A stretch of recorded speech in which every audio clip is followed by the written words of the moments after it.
Kể nó xa ní, cứ trâu ăn từ lưng mùi ai. Cái nó nè, miền đường vĩnh nhiên, không krong. ខ្ញុំគឺជាដួងវិញ្ញាណមួយដែលតាមថែរក្សារបស់នៅក្នុងផ្ទះនេះ តែជារបស់អ្វីទៅ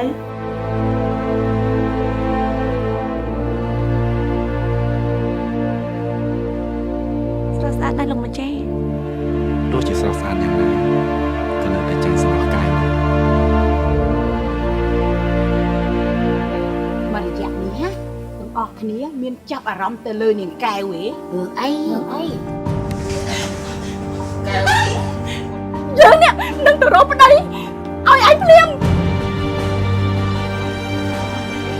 មានតែវិធីចុងក្រោយរបស់ប្រជាជនទាំងអស់គ្នាទេលុតវាទៅ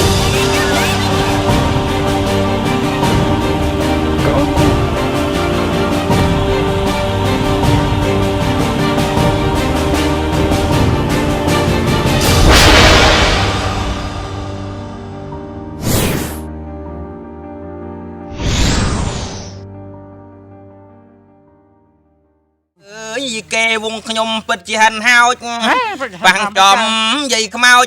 ឲ្យសំដែងជូនមើលទៅយាយអើយមិនដឹងរត់នៅលូនខ្ញុំនឹងសំដែងជូនយាយទស្សនា